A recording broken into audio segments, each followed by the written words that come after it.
In this chapter, we're going to learn the practical skills you'll actually use while diving. Up to now, we've talked a lot about equipment. Now it's time to learn how to move, assemble, and communicate using that gear. In Chapter 4, we'll cover 4 main areas: assembling and disassembling scuba equipment, skills used underwater, skin diving techniques, methods of communication underwater. Once you master these skills, you'll be able to dive more safely and enjoyably in the ocean. Let's go through them step by step together. Now we'll get started with skill practice. The underwater skills we'll learn in this course might feel a little unfamiliar at first, but don't worry. By following your SDI instructor's guidance, practicing step by step, and repeating each exercise, anyone can master them. The key is consistent practice. Learning these skills takes time and a bit of effort, but it's worth it. These aren't just simple movements. They are essential tools that will help you protect yourself and respond effectively if unexpected situations or dangers arise underwater. Think of the skills you're about to learn as your lifeline in the ocean. Now it's time to assemble the gear. To dive safely, you need to start with proper assembly. Step 1. Check the air tank first. Make sure the inspection sticker is present. This shows the tank has passed its regular inspection. Remove any valve cap or tape from the tank. Check the O-ring inside the valve as well. If it's worn or damaged, do not use it. Replace it with a new one. Step 2. Attach the BCD. Confirm that the BCD's belt is facing the correct direction. Adjust the tank height so the valve does not hit the back of your head. Once mounted, hold the tank with both hands and give it a shake to make sure it's secure. If it moves, tighten it again. These 2 steps are the foundation of dive preparation. Next, we'll move on to connecting the regulator. Step 3. Assemble the regulator. First, check that the second stages and the console with gauges are positioned correctly. Remove the dust cap, then connect the regulator to the tank valve. For a yoke connection, tighten it securely with the screw knob. For a DIN connection, make sure the O-ring is seated properly, then screw it in firmly. Since it's easy to confuse the 2 types, it's important to know in advance which valve type you're using. Step 4. Connect the inflator hose. Attach the low-pressure LP hose to the BCD inflator. After connecting, give the hose a light pull to ensure it's securely locked in place. If the hose comes loose or is not fully connected, the inflator may not function underwater. Once you've completed these 4 steps, the basic equipment connections are nearly finished. Next, we'll look at opening the tank valve and doing the final checks. Even when opening the tank, you shouldn't twist the valve quickly. There's a proper order and technique to follow. Step 5. Open the tank valve. Hold the SPG facing downward, then slowly open the valve. If high pressure surges too suddenly, it can crack the SPG glass. Open the valve slowly, and once it's fully open, turn it back about half a turn. If it's tightened too much, it can be difficult to close later. Check the SPG to ensure the tank pressure is sufficient. If you hear a hissing sound, inspect the assembly and O-ring to make sure there's no leak. This step allows air to flow into the system and helps you check the overall condition of your equipment. Even after assembly, you must confirm that everything works properly, especially the regulator, since it's your lifeline underwater. Step 6. Check regulator operation. Press the purge button to make sure air flows out. Hold the regulator close to your ear and listen for any hissing sounds that could indicate a leak. Place the mouthpiece in your mouth and take 2 or 3 breaths. The airflow should feel smooth. If you notice any strange smell or taste, the air in the tank may be contaminated and you should not use it. Lastly, press the inflator button to ensure the BCD inflates and deflates correctly. Once all these checks are complete, your equipment is ready and you're set for the dive. Once assembly is complete, the final step is to streamline your equipment and stow your assembled gear. Secure hoses close to your body so they don't dangle, as loose hoses and gauges can snag, get damaged, or create hazards. Attach the gauges to a BCD D-ring or secure them with a clip. Never leave assembled gear just anywhere. Lay it down on a stable surface where it can't fall over. Pay extra attention to prevent the tank from tipping, which could damage the equipment. There's a specific order for putting on wetsuits. Start with the bottoms, then put on the top, and finish with boots and a hood. Following this order makes it easier and quicker to suit up. On hot days, don't rush. Put it on slowly. If you start sweating, the wetsuit will be harder to put on, and your body temperature will rise. You can wet the suit or take breaks in the shade to make the process more comfortable. Masks are essential for maintaining clear vision underwater. Before wearing them, apply an anti-fog solution to the inside and rinse it. This helps prevent fogging, which can block your view. There are 2 common ways to put on masks. 1. Hold the mask against your face with one hand, then pull the strap over the back of your head. 2. Place the strap on the back of your head first, then pull the mask forward onto your face. Practice both and use whichever method feels more comfortable. After putting it on, adjust the strap so it's not too loose, but also not so tight that it causes discomfort. Once the mask is on, check on land that the strap is properly secured. If it's too loose, it can slip off underwater. If it's too tight, it can cause headaches or discomfort. The snorkel's position is also important. Adjust it so the mouthpiece sits naturally and comfortably in your mouth. This ensures you can maintain a relaxed position while breathing at the surface. Once this step is complete, your face gear is almost fully ready. Now it's time to put on your gear. First, make sure the BCD shoulder buckles are undone and that the waist strap and chest strap are also open. With your buddy's help, slip both arms into the BCD and carefully lift the gear onto your shoulders. Leaning forward slightly will help stabilize the weight and make it easier to put on. Tighten the shoulder straps first, then fasten the waist strap, and finally secure the chest strap. Check that the gear is firmly in place and inspect not only your own equipment but also your buddy's. You should be ready to fix any issue immediately if something is out of place.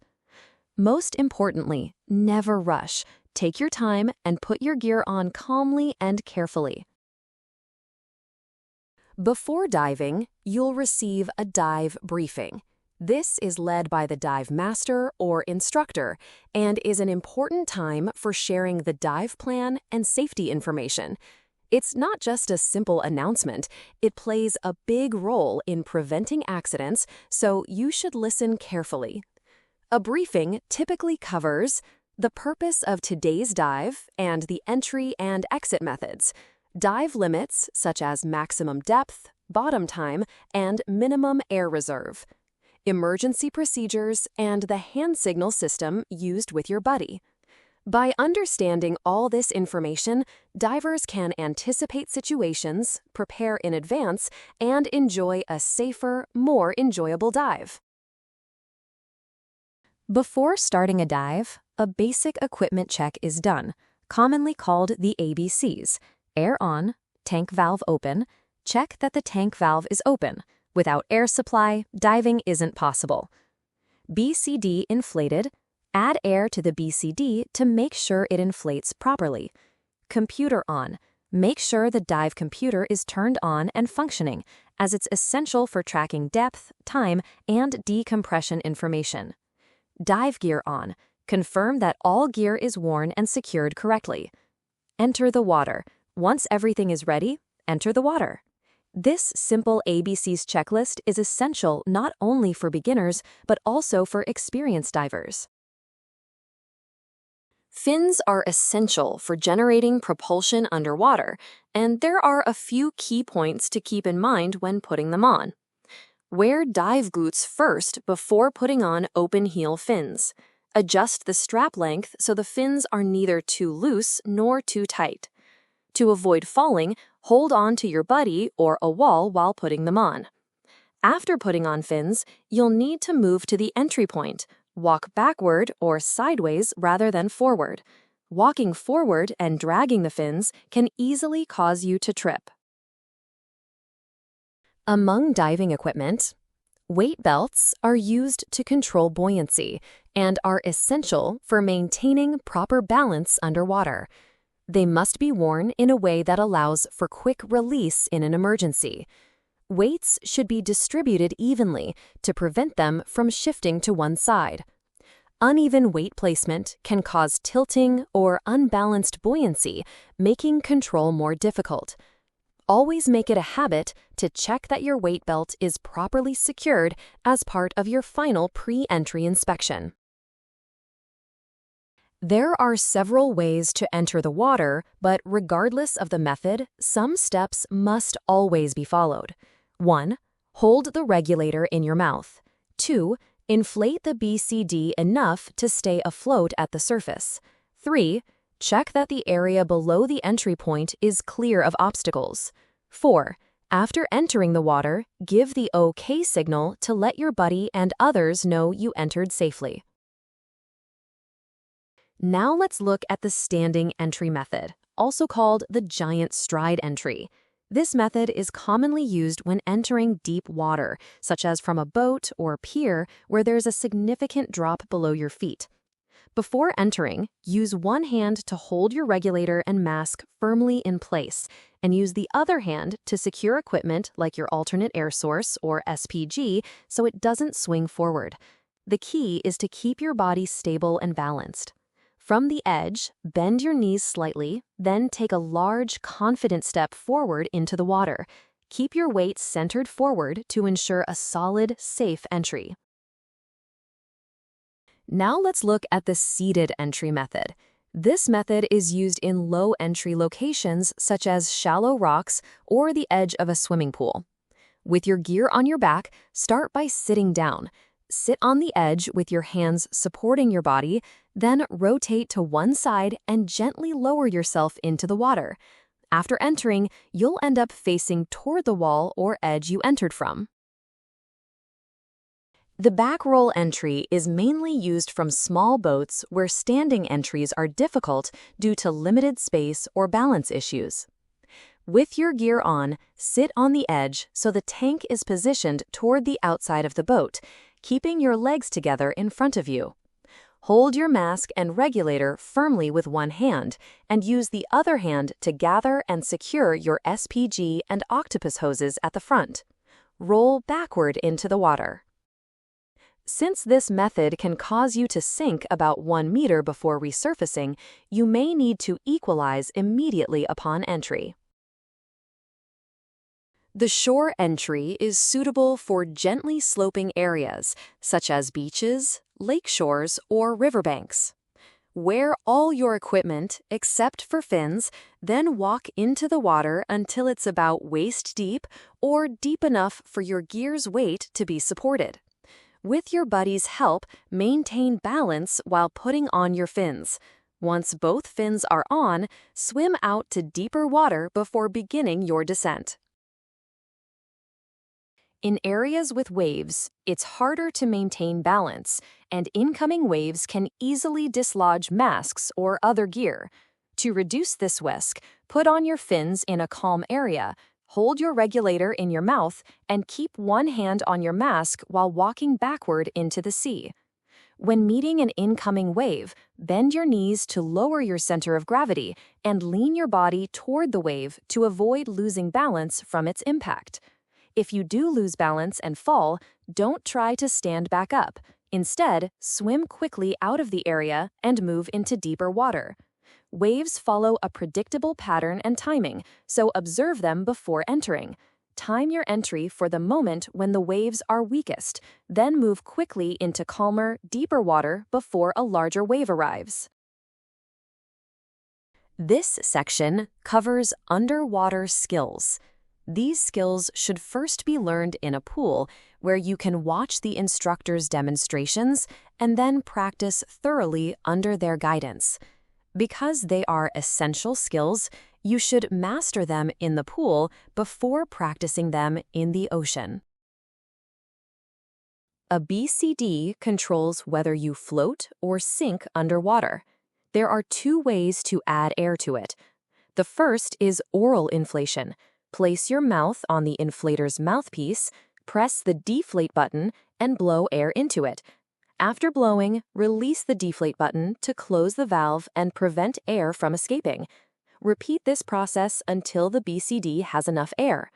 The second is by pressing the inflator button briefly to add air automatically. To release air from the BCD, raise the inflator above your head and press the deflate button.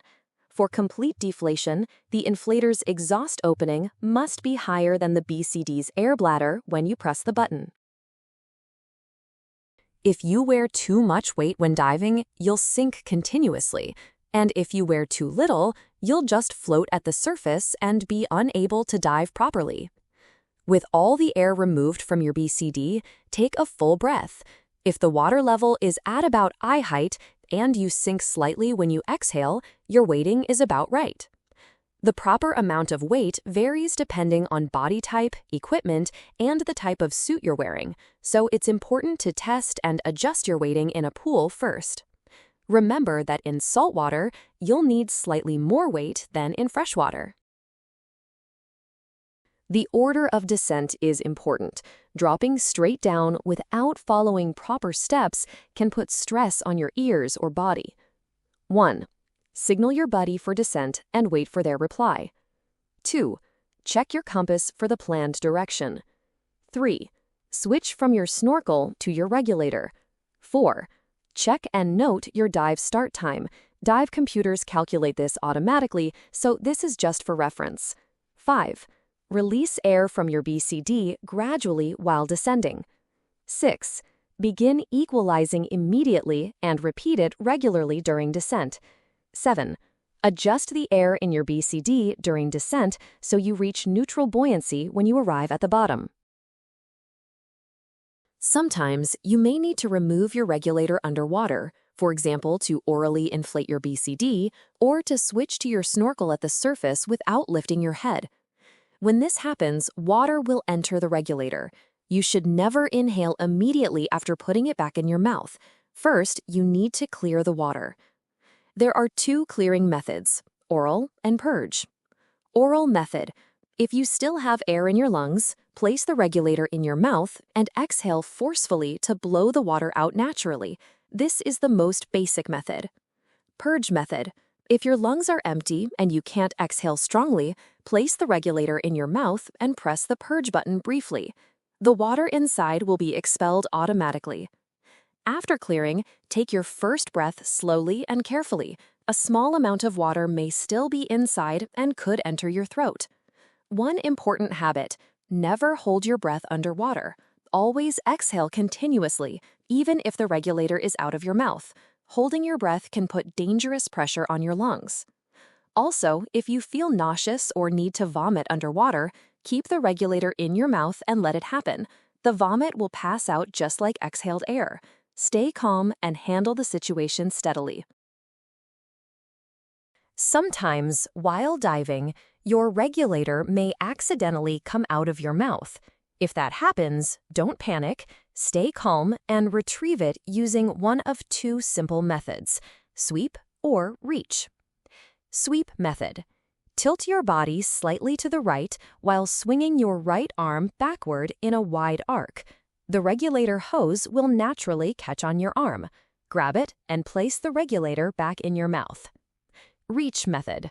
With your left hand, lift the bottom of your tank slightly, then run your right hand along the side, where the first stage regulator is connected. You'll find the regulator hose there. Pull it forward and place the regulator back in your mouth. The mask you wear creates an airspace in front of your eyes so you can see underwater. But during a dive, if water enters the mask, your vision becomes blurry and uncomfortable, which can make diving difficult. Water can get inside your mask for many reasons: bumping into your buddy, the mask shifting slightly out of place, or even on purpose when you add water to clear fog. That's why mastering mask clearing is such an important underwater skill you'll use often. In your first pool practice, you'll start by learning to clear a mask with only a little water inside. Once you're comfortable with that, you'll move on to clearing a fully flooded mask. Here's how to clear it. To let water in, tilt your head slightly forward and lift the top edge of your mask just enough for water to enter. Next, press lightly on the top frame of the mask and exhale slowly and steadily through your nose. Think of it as a gentle, breath through your nose. The air pushes the water out the bottom of the mask. A few tips. Avoid tilting your head too far back while clearing. Doing so can cause the water to flow into your nose and throat, which may make you cough or panic. Start with your head slightly forward. Then, when most of the water is gone, lift your head a little to push out any remaining water near your nose area. This time, for those who are already comfortable with basic mask clearing, we'll practice removing the mask, swimming without it, then putting it back on, and clearing the water. This is essential training to prepare for situations in the ocean where your mask might come off. The first step is to completely fill your mask with water. If you're sensitive to chlorine or wear soft contact lenses, it's fine to keep your eyes closed during the exercise. You can still practice effectively without keeping them open. Once your mask is full of water, remove it completely. While in this state, practice slowly exhaling through your nose. The key is to stay calm and breathe steadily. Next, follow my guidance and swim a short distance without the mask. After moving, put your mask back on and use the mask clearing method we practiced earlier to remove all the water. When your mask is clear, give me the OK signal. Neutral buoyancy control is one of the most important skills underwater. When you maintain proper neutral buoyancy, you move with less effort, conserve energy, and avoid accidentally touching coral or marine life. It also makes your descents and ascents much smoother and safer. Buoyancy changes slightly depending on the situation. For example, as you go deeper, your wetsuit compresses, making you sink more easily. When you inhale, you float up. When you exhale, you sink slightly. That's why fine-tuning your buoyancy control is a critical skill. Fin pivot. Start by lying flat on the bottom of the pool. Deflate your BCD completely, then press the inflator button briefly to add a small amount of air. Wait and see how your body reacts. Continue adding small bursts of air until you just begin to feel yourself becoming lighter. Once you're almost floating, inhale deeply. You'll notice your body rises slightly. Exhale, and you'll sink gently again. The key is to use your BCD to set your basic neutral buoyancy, then fine-tune it using your breathing. Keep your legs straight with your fin tips touching the bottom and maintain a streamlined, straight body position. Hovering. Once you can control buoyancy on the bottom, it's time to hover in open water. This is a bit more challenging, but mastering it will take your diving skills to the next level. You can start in a kneeling or cross-legged position on the bottom. Add a small amount of air into your BCD and inhale to slowly rise about 50 centimeters off the bottom. From there, maintain your depth using only your breathing. The goal is to stay in place for about 1 minute without touching the bottom or rising to the surface, feeling the subtle lift and sink as you breathe. Pro tip: if your weight belt is unbalanced, your body may tilt to one side, so always distribute your weights evenly. Sometimes, while diving underwater, you might encounter a situation where air keeps flowing from your regulator without stopping. This is called a free flow. It doesn't necessarily mean your regulator is broken. It can happen naturally, especially if the regulator is sensitive or finely tuned. If this happens, don't panic. First, try slightly turning the mouthpiece downward so it faces the bottom. Alternatively, you can gently place your thumb inside the mouthpiece. Sometimes this will stop the free flow. If the free flow continues, don't discard the regulator. Instead, you should know how to breathe safely from it in that state. For practice, start by tilting your head slightly to one side.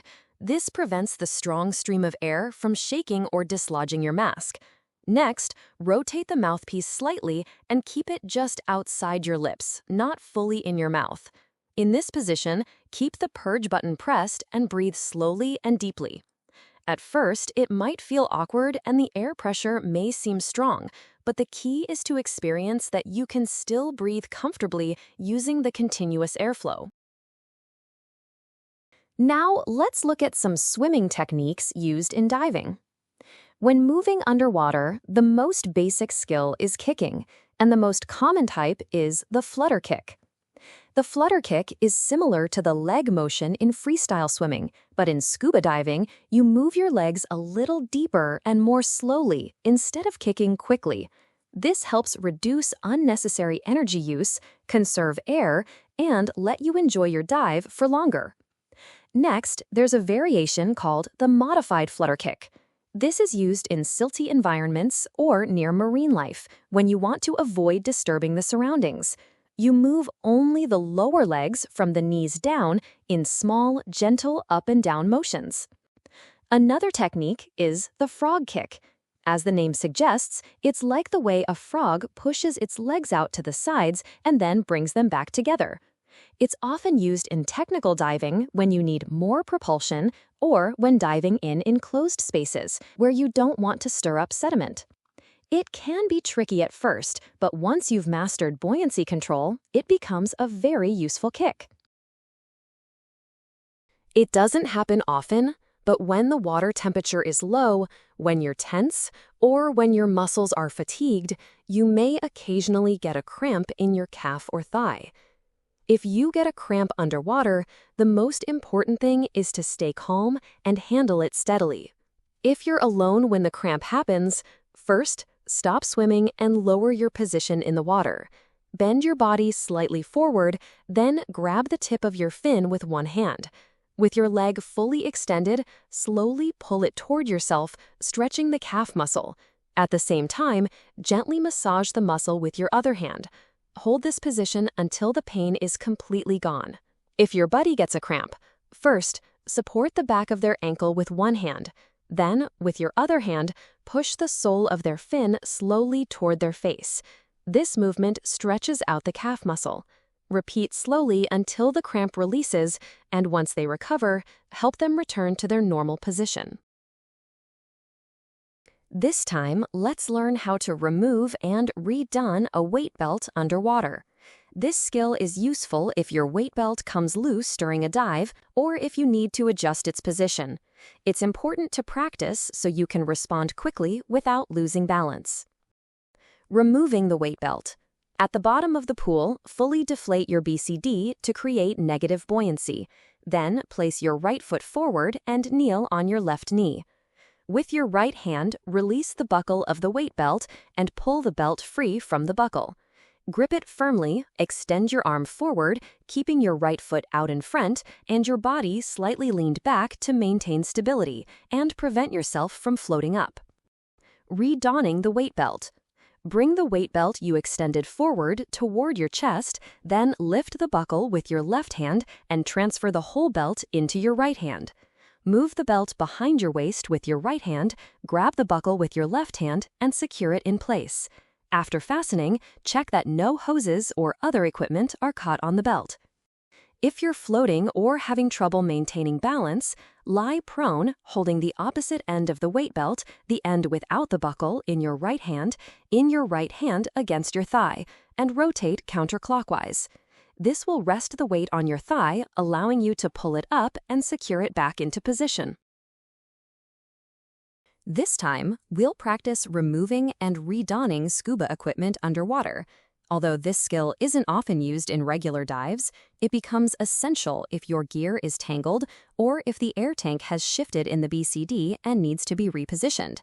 By practicing in advance, you'll be able to respond calmly and safely when it happens. Removing the equipment. First, fully deflate your BCD to create negative buoyancy so your body doesn't float up, making it easier to remove the gear. Next, unfasten the buckles across your chest and waist. Then, without undoing the shoulder strap buckles, simply loosen them slightly. Keep your regulator in your mouth the entire time. Never stop breathing. Finally, remove your left arm from the strap first, then rotate the gear to your right side to take it off. Important: always rotate to the right. Rotating to the left will pull on the regulator hose in your mouth, which can cause problems. Redonning the equipment. To put the scuba gear back on, simply reverse the removal sequence. First, place your right arm through the BCD strap. Then, use your right hand to grasp the bottom of the tank or BCD and swing it behind your back. Next, pull the BCD toward you with your left hand, insert your left arm, fasten the waist buckle, and adjust the shoulder straps so the gear fits securely. Once the equipment is fully on, make sure to streamline your hoses. Ensure the alternate air source and gauge hoses are not tucked inside the waist belt and are instead lying naturally on the outside. Compass navigation underwater. It's easy to lose your sense of direction. Currents and similar-looking terrain can be disorienting. But with proper compass skills, you can confidently navigate to your destination and safely return to your starting point, even in low visibility. The main purposes of using a compass are to confirm your current heading, travel in a straight line to a target location, safely return to your starting point. There are two main ways to hold and read a compass. Wrist mount: wear it like a watch, hold the opposite forearm lightly with your compass hand to steady it, and check your heading. Console mount: hold the console with both hands, keep it level, and look straight ahead while reading the compass. Always keep the compass level. Tilting it can throw off the reading. When moving forward, align the reference line inside the compass with your body's center line, your direction of travel. Then, rotate the index mark so it matches the north needle. As you swim, keep the north needle aligned with the index mark to maintain your heading. To return, simply rotate your body until the north needle is at the opposite side of the index mark. This is reciprocal navigation, or the 180-degree return heading. While the compass is your primary guide, also take note of environmental cues, such as sand ripples, current direction, rock formations, and coral structures. These visual references make it much easier to retrace your path. Practice compass navigation in a pool, open area, or even on land to build confidence before using it in the ocean. Now, let's talk about one of the important skills we must master underwater: the ascent method. In particular, it's very important to learn how to ascend safely when your air supply runs out. If you ascend too quickly underwater, it can cause lung damage or decompression sickness. So it's always most important to ascend slowly and safely. When you have enough air, you do a normal ascent. And if your air suddenly runs out, you can use one of the following emergency ascent methods: normal ascent, alternate air ascent, buddy breathing ascent, controlled swimming ascent, buoyant ascent. If you have enough air and there are no problems, you can ascend normally and safely. Even then, you must follow the proper sequence. 1. First, signal your buddy to ascend and receive their response. 2. Hold the inflator in your hand, look upward, and continue breathing while slowly ascending. 3. Check your dive computer frequently during the ascent and release small amounts of air from your BCD if necessary. 4. When you reach a depth of about 3 to 6 meters, stop briefly and perform a 3 to 5 minute safety stop. Finally, upon reaching the surface, adjust your buoyancy so you can float stably and signal OK to the boat. If you find yourself out of air underwater, what should you do? The best method is to approach your buddy and use their alternate air source, octopus. 1. First, signal to your buddy that you are out of air. 2. Take the alternate air source your buddy offers, clear it of water, and begin breathing from it. 3. Exchange the OK and ascend signals. 4. Then ascend slowly together, making sure not to drift too far apart. This skill requires practice.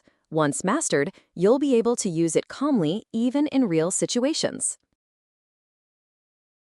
If your buddy is too far away to help, you'll need to use one of the following methods. 1. Buddy breathing ascent. This is a very old method where two divers share one regulator, taking turns to breathe when there's no alternate air source. These days, it's rarely used since alternate air sources are standard, but it's still worth practicing. 2. Controlled swimming ascent. If you're alone and still have a little air left, you can use this method. Without removing your weight belt, swim upward slowly while keeping your mouth open and continuously making an ah sound. 3. Buoyant ascent. This is the last resort. If you have no air left and no strength to swim, press the inflator button on your BCD to inject air and let the buoyancy carry you to the surface. Use this only in emergencies. It can be dangerous. Watch your ascent speed carefully, and once at the surface, give the OK signal and stay stable while waiting.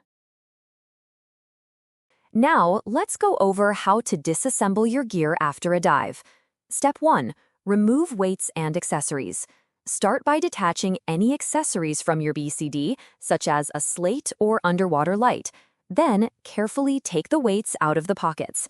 Always remove them close to the ground to avoid injury if they drop unexpectedly. Step 2. Release pressure. This is very important. Turn the tank valve clockwise to fully close it, then press the purge button to release any remaining air from the regulator. After that, check the pressure gauge to make sure the needle is pointing to 0. Only then is it safe to proceed with the rest of the disassembly. Step 3. Disconnect the regulator. First, disconnect the low-pressure hose from the inflator. Then, loosen the yoke screw on the first stage regulator and remove it. If the yoke screw does not loosen easily, there may still be high-pressure air left in the hose, so press the purge button again to release any remaining air. If moisture on the valve makes the screw hard to loosen, use a towel to grip and turn it. Once the first stage is removed, dry and attach the dust cap securely. Never forget to put the dust cap back on after removing the first stage. Step 4. Disconnect the BCD. Unbuckle the straps securing the BCD to the air tank and remove the BCD. Once removed, lay the tank down and secure it so it won't roll or fall from a height. Now that everything is disassembled, it's time to clean the equipment. First, rinse all gear thoroughly with fresh water. If seawater or salt remains, it can shorten the lifespan of your equipment. Be especially careful not to let water enter the first stage regulator opening, and make sure to clean and rinse the inside of the BCD's air bladder so no water remains. After rinsing, add a small amount of air into the BCB and store it in a shaded, well-ventilated place to dry. When skin diving, the snorkel is typically attached to the left side of the mask. This is because most people are right-handed and often need to use other equipment on the right side. If water enters the snorkel, you'll need to clear it. The first method, called the blast method, is done by forcefully exhaling with a hoo sound at the surface to push the water out of the snorkel. This can be done without lifting your head and is quick and simple. The second method, called the displacement method, is done while ascending toward the surface. Tilt your head slightly so the snorkel tip faces downward, then exhale slowly with a hoo sound, allowing the water to drain out naturally. This method is gentler and quieter. Now let's talk about how to breathe when using a snorkel. When breathing through a snorkel, there is a space in the tube from your mouth to your nose called dead space. Air in this space is not used for gas exchange. Because of this, part of the air you inhale in a single breath doesn't actually participate in oxygen exchange. That's why it's important to breathe slowly and deeply. Doing so reduces the proportion of dead space and allows more oxygen to enter your body, improving breathing efficiency. Now let's look at the most basic fin kick movements in skin diving. When diving, the way you kick with your legs affects both your energy consumption and your movement efficiency. There are 3 main types of fin kicks you can use. The first is the most common, flutter kick, also called the prone kick. From a straight, face-down position, alternate kicking your legs up and down. The key is to avoid bending your knees too much and kick smoothly from the thighs. The second is the side kick. Turn your body slightly to the side and kick your legs outward to each side. This is useful when you need to change direction in tight spaces. The third is the back kick. This is used when moving backward underwater or when you want to stop moving by slowly kicking in the reverse direction. A surface dive is the movement from the surface down into the water in skin diving or free diving. For the head-first dive, inhale, then bend your body into a V shape and extend your arms above your head to enter the water. Your legs will lift up, almost like doing a handstand. This method is very common because it allows you to descend quickly and smoothly. For the feet-first dive, extend your legs straight up at the surface with your arms spread out, then push strongly downward. Your body will become upright, and gravity will help you sink vertically. With either method, the important thing is to keep equalizing pressure continuously during the descent. When descending below the surface, you may feel your mask being pressed against your face due to pressure. This can cause an uncomfortable sensation, almost like your eyes are being pushed out. To fix this, simply blow a little air into your mask through your nose to equalize the pressure. If your nose is congested from a cold, this may be difficult to do, so your physical condition is also important. Your posture when ascending is equally important. Going up carelessly can be dangerous, so extend one hand toward the surface and ascend slowly while turning. This way, you can check for other divers or objects around you as you rise. Since we can't talk underwater, we need different ways to communicate. There are 3 main senses we can use. First, hearing. At the surface, you can call out and wave. Underwater, you can tap your tank or use a diving knife to make a ding sound to get attention. Second, sight. At the surface, you can use flags, lights, or hand signals. Underwater, you can write on a slate or underwater memo board, or deploy an SMB, surface marker buoy, to signal your location. Third, touch, used when visibility is too poor. For example, pulling a line once can mean I'm okay, while pulling twice can mean there's a problem. Now for hand signals. This is the form of communication we'll use most often.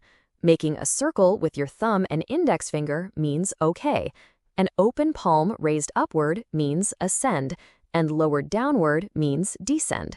Pointing to your chest and then bringing both hands together means follow me.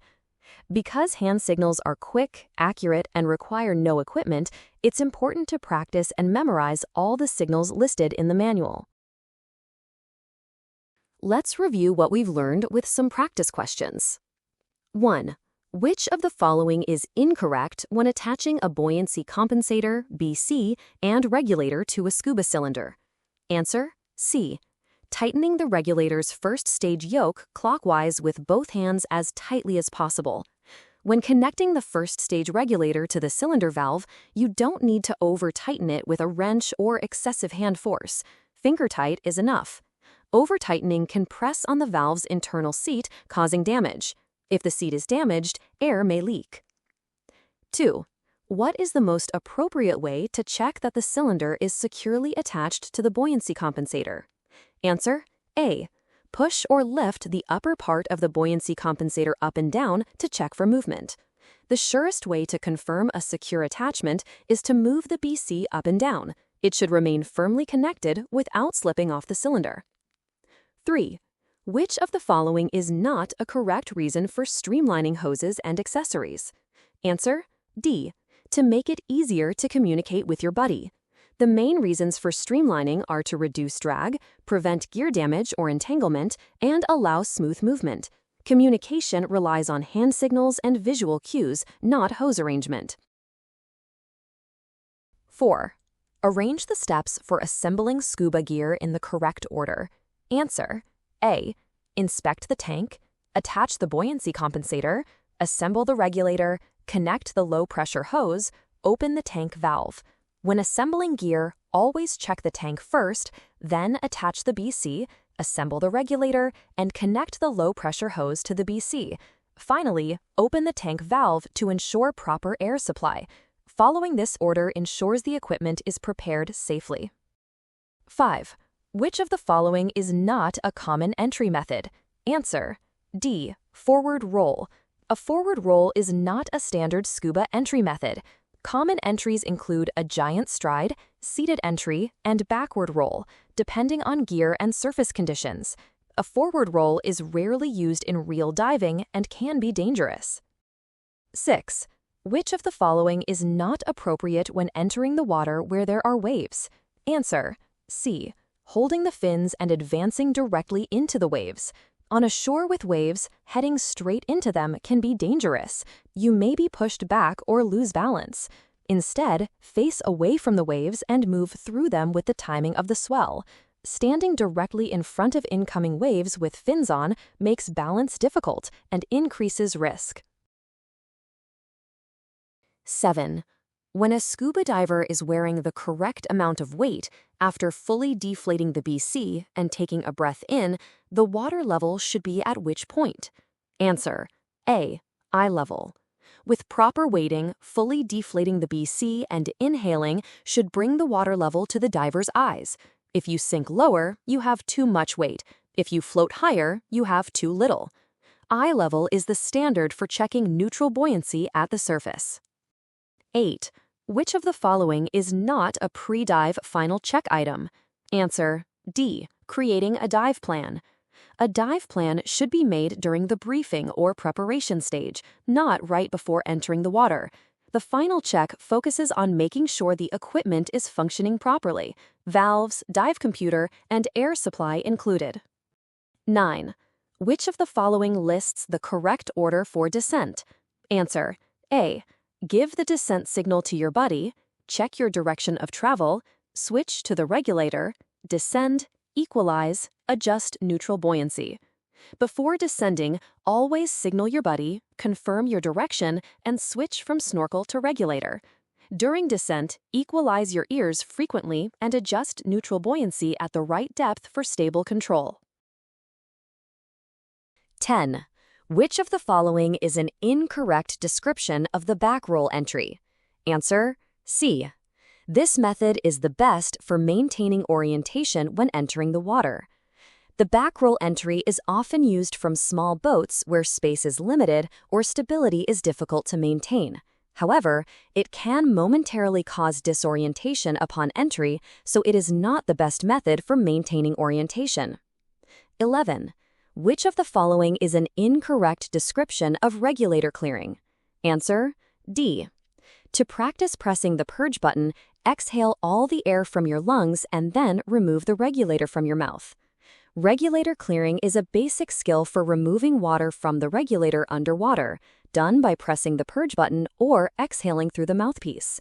However, exhaling completely and removing the regulator from your mouth after purging is dangerous. Always keep the regulator in your mouth and maintain breathing capability during purge practice. 12. Which of the following lists the correct order for disassembling scuba equipment? Answer: B. Close the cylinder valve, press the purge button, disconnect the low-pressure hose, remove the regulator, remove the BCD. Disassembling scuba equipment should be done safely and in order. First, close the cylinder valve and press the purge button to release any remaining pressure in the hose. Then, disconnect the low-pressure hose from the BCD inflator, remove the regulator, and finally detach the BCD from the tank. After all equipment is removed, lay the tank down to finish the process. 13. Which of the following is an incorrect description of mask clearing? Answer: D. If a mask has a purge valve, there is no need to clear water. A purge valve makes it easier to expel water from a mask, but it does not automatically remove all water. Therefore, mask clearing skills are still necessary, making the statement incorrect. 14. What is the appropriate action when experiencing a leg cramp? Answer: C. Hold the end of the fin and massage the leg. When a leg cramp occurs, the muscle is in a contracted state, so the first step is to stretch it. Holding the end of the fin and pulling the foot toward the body while loosening the calf muscle is effective. 15. Which of the following is the hand signal for out of air? Answer: A. The hand signal for out of air or no air is a motion of drawing a hand horizontally across the throat. This is a strong indication that the air supply is cut off and immediate action is required. 16. Which of the following is the hand signal for cold? Answer: D. Crossing both arms over the chest is the standard hand signal for cold. This signal is used to indicate feeling cold due to low water temperature or a drop in body temperature. 17. Which of the following is the hand signal for descend? Answer: B. Pointing downward with the index finger means descend. This is used at the start of a dive or when moving to a deeper depth. 18. Which of the following is the hand signal for good? Answer: A.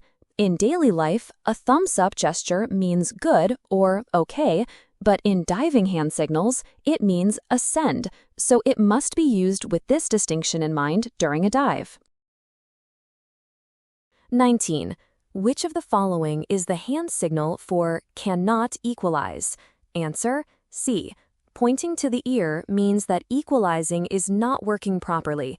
This signal is used when it is difficult or uncomfortable to equalize ear pressure due to changes in water pressure. 20. Which of the following is the hand signal for stay with your buddy? Answer: D. Bringing two indexed fingers together means stay with your buddy. In diving, buddy cooperation is essential for safety, and this signal instructs the diver not to act alone, but to move together with their buddy.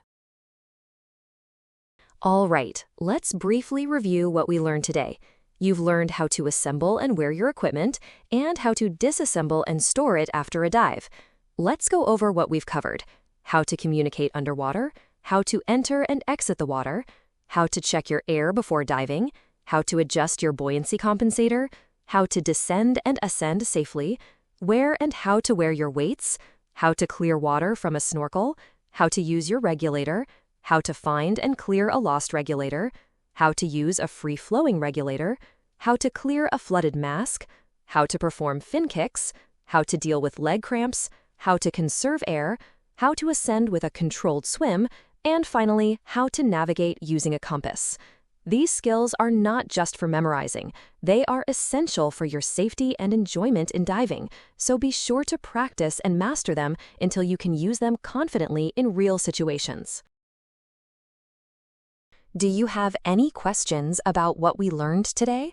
If there's anything you didn't understand or want to know more about, feel free to ask.